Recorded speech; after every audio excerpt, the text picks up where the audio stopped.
Good afternoon, guys. Brent Beshara here of My Best Guess. Thanks for coming out.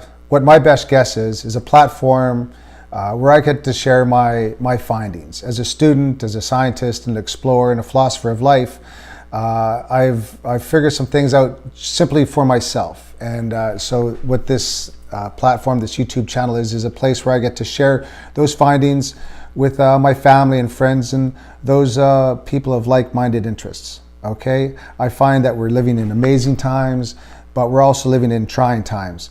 I figured some things out for myself, a method of understanding and application that works for me, that has allowed me to process my PTSDs, has allowed me to clear my previously unprocessed emotions and experiences, and dissipate those old experiences and energies. And now I try to live as well as I can by, being the example for myself in my own life, by stepping up to my own plate, by being accountable, and as trying to be as authentic as possible as this monkey brain will allow. So recently, a friend of mine, let me preface this, is what I want to talk about today is self-care for us as people in society, but also for us in high stressful jobs, be it military, police, fire, paramedic, teacher, single parent. Regardless, we're living in a society that's got a lot of activity, has a lot of energy, and a lot of opportunity to get distracted quite easily. The Facebook, the YouTube, the Instagram, they're all very alluring things for our thumbs. So it's quite easy to become distracted, disconnected from ourselves by being locked in the mind, being stuck in the belfry for too long. We get disconnected from our body, and then we build up a static, I find for myself, I get a static charge. And what I find is by committing to yoga, by eating better, walking more in nature, I'm able to dissipate that energy and be able to deal and handle the stresses of society and life easier. Like the phrase says, is it doesn't, life doesn't get easier, we just get better in any skill or application or any aspect of success. Success is but a habit, as Aristotle says. So a friend of mine, what I want to share today is this aspect of self-care and how important it is for us, be it as a civilian or as a facilitator, to learn to dissipate the frenetic energies, the onboard energies, ground ourselves through practices. So recently a friend of mine was posting on social media how that she was having high bouts of anxiety, that she had was under a lot of stresses and life wasn't really working out. So I reached out and we got together and we had a talk, and I listened and I heard what she had to say, and hearing what she had to say when she was finished, I asked her some questions, and I asked her how, has she been committing to her self-care? Has she been committing to, eating well, exercising, and things like that? And actually, she said that she hadn't been committing to her self-care. And actually, just before this, she had an event coming up, 4 days of activity, and a few mornings before she woke up, the voice said to her, said, you know what, you really got this. You should just chill out and sleep in for the next few days. And so she did, and she didn't commit to her self-care, and then into those 4 days of events, and basically had a mini melt and had a lot of calamity in her life. And so when we talked about it, and she said how, I said, have you been writing things down and journaling that? And she said she hasn't been committing to her journaling. So we talked about it, and then, and so in the light of that aspect that she hasn't been committing, I said, well, let's get back on that wagon and see what happens. And so, and also in the discussion, we found out that she hadn't a great list routine, a great calendar set up. So I sat with her and I shared what works for myself and what works for Kellyanne and I. One of the things that we commit to is lists. Like Brian Tracy says, if you want it done write it down. So we use this tool that I shared with her. This tool, it's called AnyList. It's an app. It's AnyList. And it's also shareable. So Kelly and I use it for groceries. We use it for taskings. And so I got her on to the AnyList. And so then she was able to prioritize the sequence of events. The list is a technique we picked up from Brian Tracy, but it's also an aspect that I used from the military. So every Monday, Kellyanne and I sit down and we promulgate the week's activities. We prioritize the list of events because both her and I, we have a lot of irons in the fire. And so for us to really enjoy the activities that we want to be doing, it behooves us to commit to the list, which we do every Monday. We call it Monday Mash, and also the implementation of that list and schedule events into a calendar. So I just shared that understanding with my friend. We got her onto the routine. She committed to her yoga. She committed to eating weller and walking more in nature.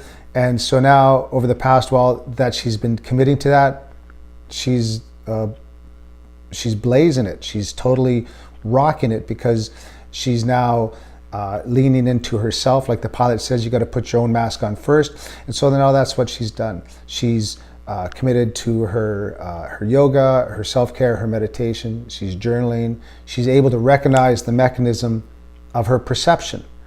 And in the beginning, she was finding she wasn't having any control. One of the things I learned from a Sufi master from the 1900s, Hazrat Nayat Khan, was success is through our accomplishment. And so I found for myself that in the beginning with my anxieties that for me to get control, I used the list to be able to start accomplishing things. And I just, in the beginning, it was what am I going to accomplish in the next minute? Because of the bouts of anxiety and paranoia that I was going through, I just needed to focus on what can I do in the next minute? What can I do now for the next 5 minutes, 10 minutes, right? And so by committing to just staying focused as much as possible, I was able to commit to the list and then commit and start knocking those things off. And at the end of the day, or at the end of that hour or week or month, I would have a list of accomplishment, and then I'm taking control. But it's two-part. It's also sitting still and knowing thyself, and also part two is the action phase. So dissipating the energy by sitting still, recognizing the mechanism of my perception, how my thoughts lead to my feelings.